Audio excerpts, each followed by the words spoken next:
"Welcome to Sarcoville," said the sign at the entrance to my small, once hometown. I moved there when I turned 18 to get away from my family's financial troubles. I wanted a fresh start, and a job opportunity at a local meat farm presented itself. Sarcoville was a tiny community, and the locals were incredibly welcoming. The rent was dirt cheap, and my flat had a bomb shelter. Never thought I'd need to use it, though, being basically in the middle of nowhere America. Everything was going swimmingly, until one morning a high-pitched scream pierced through my window, waking me up. The rude awakening pushed me into high alert as I peeled myself from my bed, anxiously facing the window. A small crowd was gathering around the source of the almost inhuman noise. At its center stood Jack Smith, screaming bloody murder. His body, deeply sunburnt red, flailed about in a mad dance as he shrieked until his voice cracked. Flaps of clothing, bloodied, fell from his body onto the ground with a sickening wet slap. A crowd around him stood paralyzed, gasping in simultaneous awe and disgust. His body, deeply sunburnt red, flailed about in a mad dance as he shrieked until his voice cracked. Flaps of clothing, bloodied, fell from his body onto the ground with a sickening wet slap. A red thread from a crimson mask. Seeing poor Jack's body dissolve into a pile of wailing mucus and flesh forced yesterday's dinner upward, I threw up all over the carpet, and while I was emptying my stomach, the screaming magnified, intensified, and multiplied. Looking up again, I saw a crowd of bystanders consumed by the remains of Jack's body. Clothes, skin, muscles, tendons, and bone, liquefying and slipping downward into a soup of human matter. A cacophony of agonized cries was the soundtrack to the scenery of inhuman body horror that forced me to hide under my blanket like a child once again. While waiting for the demise of the almost alien noises, I nearly pissed myself with fear. Once it was quiet again, it was eerily silent all around. In that moment of dead silence, I dared peek my head from below the covers, drenched and on the cusp of hyperventilating with dread. A dark red liquid stared at me from every inch of my room, its eyeless gaze predatory and longing. I pulled my blanket over my head again, instinctually. The moment I covered my head, a rain of fire fell on me, a rain I couldn't escape, a rain of unrelenting pain. The pain fried every neuron in my body, every cell, every atom, burning until there was nothing but a sea of heat, nothing but acidic phlegm in the throat of a fallen god. The pain was so intense it turned into an orgasmic, out-of-body experience. I had lost all sensation within my agony until I began to fall in love with it. I was losing myself in ego death. My being began finding its place in the universe. My purpose laid bare before me, as a piece of a carcinogenic mass. In a singular moment, however, as soon as it came, it stopped. The pain, the heat, the joy. Everything had vanished, only to be replaced with a primal fear. The sarcophagal mass must have been distracted by someone else, leaving me with nothing but a sense of all-consuming terror. My instincts forced me to run to the bomb shelter. As I ran, I could hear the neighbor's newborn daughter crying. By the time I locked myself in the bomb shelter, the crying died out, and before I could even catch my breath, the amalgam of predatory humanity was already pounding with full force against the door.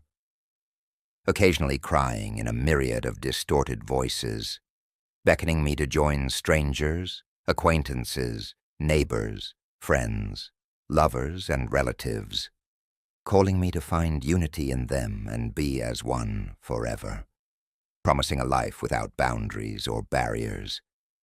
A part of me wanted to give in and become entangled in this orgy of molten yet living humanity.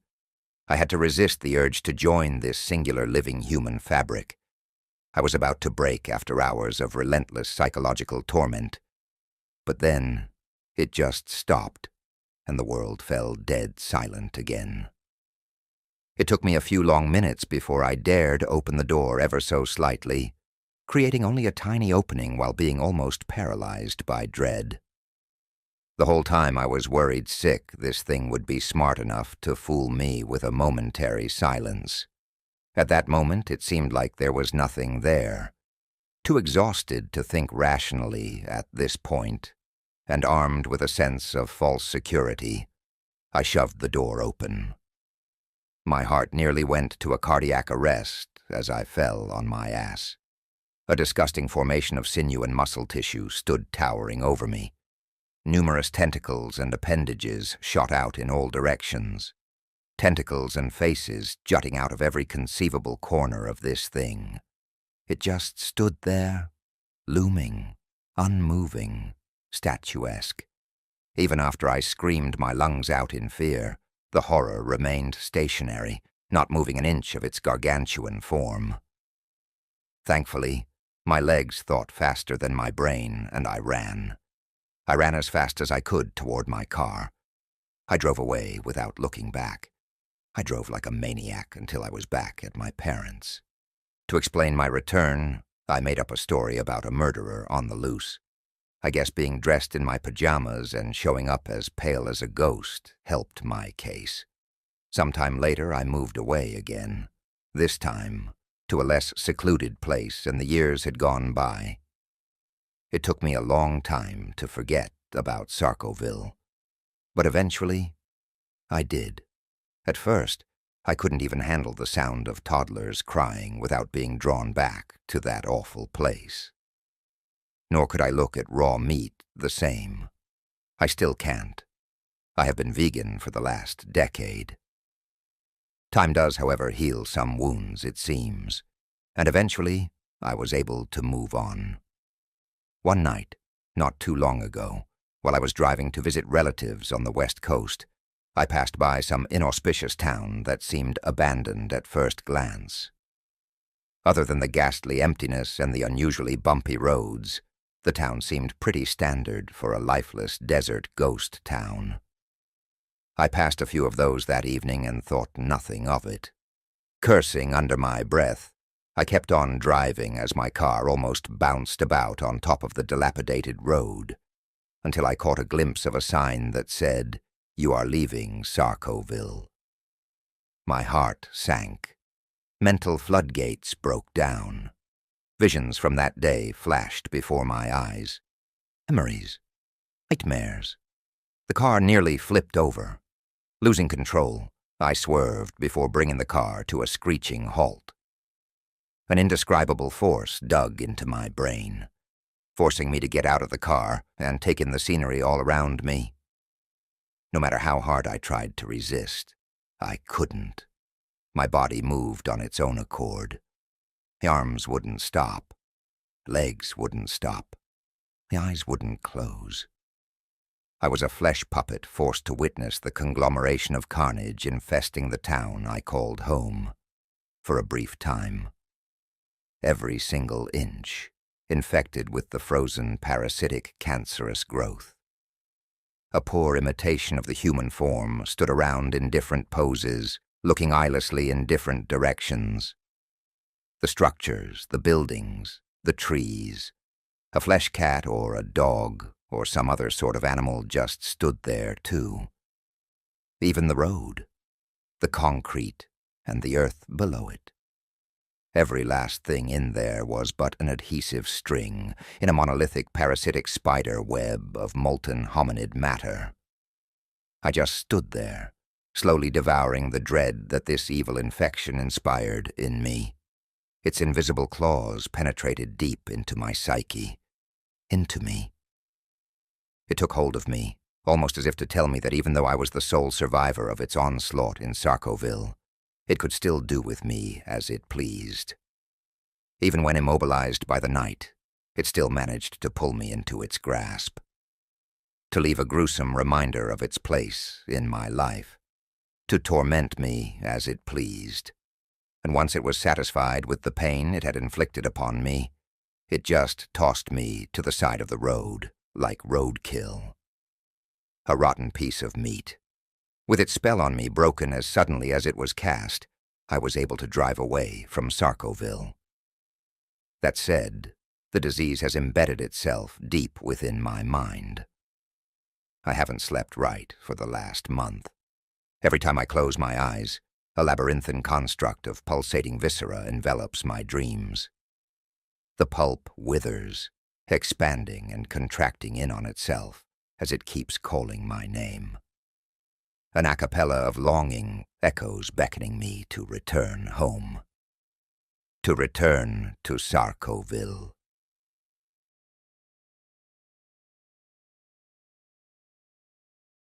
My story begins around September 2014, about 7 months ago.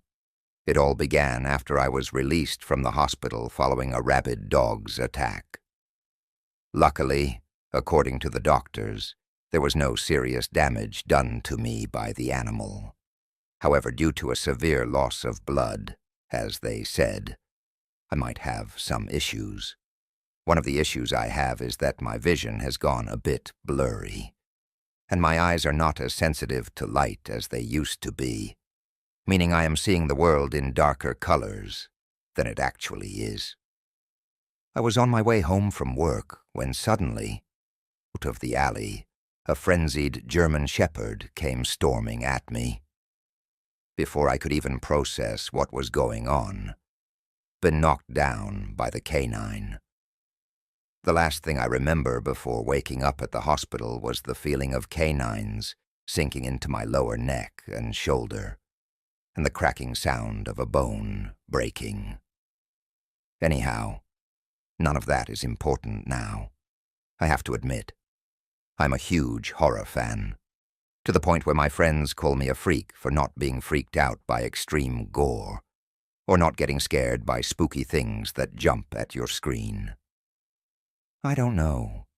I just love the adrenaline rush you get when your body enters a state of emergency. I love the goosebumps, the way your breath and heartbeat start racing whenever you come across something people would consider frightening. I feel everything a scared person feels, but I don't react the same way. Instead of entering a state of defense, I'm drawn to and thrilled by those things. With that being said, I came back from the hospital and immediately went on the internet to look for something scary. After a couple of hours of looking at corny and boring videos, mostly amusing creepypastas and odd-looking graphic works that barely scratched the meaning of creepy or scary, I came across a forum link. That's disturbing.com. And I've decided to check it out. This forum, too, was filled with mediocre horror-related material. After a bit of scrolling, I came across a thread called Krimzon Kerberos by one user named XHellhoundX. I don't really know why, but I felt intrigued by the thread and clicked on its title. Once it loaded on my screen, there was a disturbing picture of a hellishly mutated hound bearing its huge yellowish teeth. The dog's eyes were shining gashes of pure white with no pupils. I felt like that thing was staring at me, and after a few moments of sheer terror, I finally noticed there was no description along with the picture. It was way too creepy, even for me. I felt disturbed, so I decided to close the page. Once I did, my antivirus popped a window warning me about a virus infiltrating my computer. I checked the name of the file, and it said Krimzon. I clicked the delete option, and a warning appeared on the screen saying the antivirus was unable to delete the file. I kept trying over and over until the program managed to delete the file, and then it asked me to restart the computer, and so I did. After the computer loaded the welcome screen, it turned into a dark red background with the same hellish hound picture as my background, with no files on the screen. It looked like it was going to jump out of the screen and devour me. For the first time in a long time, I was scared. Out of instinct, I hit the power button on the screen, but it would not go off. I hit the button again and again, while keeping eye contact with the screen. Eventually, I clicked the power button of my computer, and it went off. I immediately called my friend, Joe, who is a hacker, and explained to him the situation. He, of course, agreed to run a scan on my computer and drive out any infiltrators he'd find. But for him to do that, I had to turn the computer back on, which I reluctantly did. To my surprise, it turned on smoothly, with nothing odd happening in the process. Joe ran a scan throughout my computer and said he found nothing, and not even anything named Krimzon.exe in the antivirus's delete history. When I reacted with surprise to his words, remarked that all the horror must have finally reached my head, and that I was just freaking out over nothing. After the conversation with Joe, I've decided it's enough computerized entertainment for that day, and moved on to watch television on my bed. I don't really remember how fast I fell asleep, but I sure do remember my dream that night. It was the first of many nightmares to come. I found myself in a darkly lit city, colored red and black. In spite of the unrealistic coloring, it all seemed realistic, like some sort of effect filter of a camera. After a few moments of lost strolling in this street, I heard animal claws grinding against the asphalt behind me. I turned around to see a large black dog with red eyes running towards me, and I began to run. I just ran as far as I could until I felt a blow to the chest, and woke up on the floor near my bed. After this night, I've had nightmares every time I fell asleep, and not only nightmares about dogs, but various kinds of terrible nightmares. Some of them are scarier than the others, especially those in which I die over and over. I've suffered from nightmares for about 3 months, but it did not really render my sleep unsatisfactory, and I assumed it's probably a side effect of my incident with a dog, and did not get myself checked. That is until the hallucinations came. The first one I've had was that of some black humanoid creature with no hair, pointy ears, yellow eyes, and sharp teeth staring at me through my window. I must admit it was somewhat thrilling to notice this thing in the corner of my eye. It scared me, but at the same time, it excited me. But once I looked aside to face it, it was gone. During the next couple of months, my hallucinations got worse until I could no longer bear it. I had myself checked and was found to suffer from post-traumatic stress disorder, which made some sense. I was given medications and kept under psychological supervision for the past month. But my condition had just gotten worse, and I'm sure that yesterday, my psyche snapped completely. After coming back from the store, I noticed a piece of paper on the kitchen table that I don't remember leaving there. I looked at the paper, and it was that damned creepy dog picture from half a year ago. Right then, the whole house started shaking, and the paint was peeling off the walls, revealing a flash-like substance that made up the walls. The floor started cracking, and fire came out of the gaps. The ceiling was filled with metallic chains hanging from it. The house seemed like a torture chamber, and my neck started aching. At this point, the front door was busted down, and the monster from the creepy picture was standing in the entrance of my house. The beast ran towards me, and as it did, I backed up until I was against the wall. The last thing I remember from my hallucination is the beast jumping, aiming its jaws at my neck before I woke up by the kitchen table with a burning sensation all over my neck. Right now, I'm pretty sure that this picture is the reason for all my troubles. I think there's something unnatural involved, something demonic, perhaps. Therefore, if you ever stumble across a picture of a hellishly mutated hound, bearing its huge yellowish teeth, with eyes that are shining of pure white with no pupils, titled Krimzon Kerberos, know that you are probably in danger, just like me. Good God, this pain in my neck just reminded me of something. Half a year ago, when a rabid dog attacked me, it did not bite the base of my neck and shoulder. It crushed my throat and spine.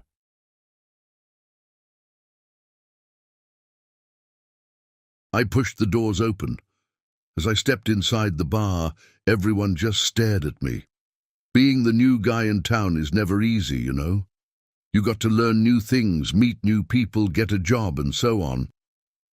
Luckily, if I may say so myself, I'm a jack of all trades, so I knew I could make it. I stepped towards the bartender and asked him for a large cup of beer. He looked at me and said, "All righty, pal. Tell me, are you new to town?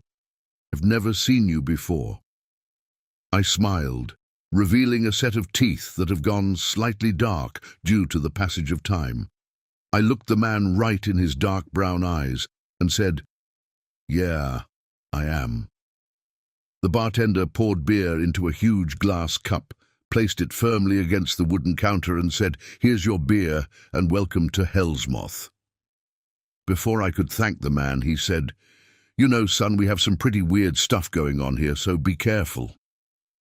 I sipped some beer out of my cup, smiled again, and asked the man, "Oh yeah, what kind of stuff?" The bartender's face gave out a stern and serious look as I asked. He ran his hand over his square chin, wiping the sweat off his short brown beard. He slammed his hand on the counter and said, "All right, I hope you're not some new age, know-it-all skeptic." I chuckled and said, "No, I'm not like that," and pulled out a crucifix from underneath my hoodie. Seeing my religious item, the man sighed in slight relief and smiled at me. "All right, boy, I'll tell you about Angel's Nest," he said. I looked at him in shock, knowing that angels don't live in nests or even visit humans anymore since, well, God hasn't spoken to humanity for a very long time. Sipping on some more beer, I asked cautiously, "Angel's Nest?" with a confused expression on my face. The bartender looked at me with a pleased look on his face and said, "It's not exactly what you think. Not the traditional kind of angel or nest." The man crossed his arms, inhaled some air and said, "At the edge of town, there's a really large white house. This house used to belong to a really pious family, the Jacobsons, you know, your typical Christian family. A happily married couple in their 30s and 2 kids, the 9-year-old Josh and the 6-year-old Miranda. Everything was perfect for them. They had money, they had a car, a big house. They were your decent folks working their asses off to live the American dream, until one evening it all came crashing and burning in the literal sense. One night, after Josh wore his pajamas, threw himself in his bed, pulled the blanket over himself and closed his eyes in order to fall asleep and wander off to dreamland, something started to shine inside his room. He opened his eyes to see something out of this world. He started yelling cheerfully at the top of his lungs, "Mommy, Daddy, Mira, there's an angel in my room. He has wings and all. Come here, you've got to see this." I'm sure that the boy knew exactly how an angel is supposed to look like. I mean, that's all his parents ever taught him. Christianity, God, angels, holy shit. The man's voice started quivering as if he was going to cry. And I asked him, "Hey man, are you all right?" The bartender twitched his head quickly and rubbed his sweaty hands across his face while exclaiming, "I'm good, let me finish the story," he said. I drank the last of my beer and slammed the cup against the counter as I wiped the foam from my lips. The old man placed his hands on the counter again and said, "Well, anyway, just a few moments after little Josh was screaming, he had an angel in his room. The neighbors called the cops complaining about extremely bright lights and an excruciating static-like sound, followed by an explosion coming from the Jacobsons' house. By the time the cops arrived at the Jacobson estate, Miranda was sitting on the front steps, weeping with her hands covering her eyes. One of the cops asked her if everything's all right. She removed her hands from her face, revealing her blind, cataract-like covered eyes, crying, "I can't see. Why can't I see, mister?" Meanwhile, the other cop stormed into the house, only to find it covered in blood. No bodies, no culprit, and the smell of sulphur everywhere. The strangest thing they found was a pair of white feathers on the floor, inside Josh's room. A few days after the incident, while still in the hospital, Miranda managed to explain to them what happened. She simply said, "An angel did it." Once I heard the word angel, my heart began racing like crazy. My eyes widened in fear, because the man was speaking the truth. It's not some tall tale nonsense townspeople come up with to make their town a tourist trap. No, it's all true. The realization finally set in. Now I know exactly what that gigantic wing thing I saw on my way here was.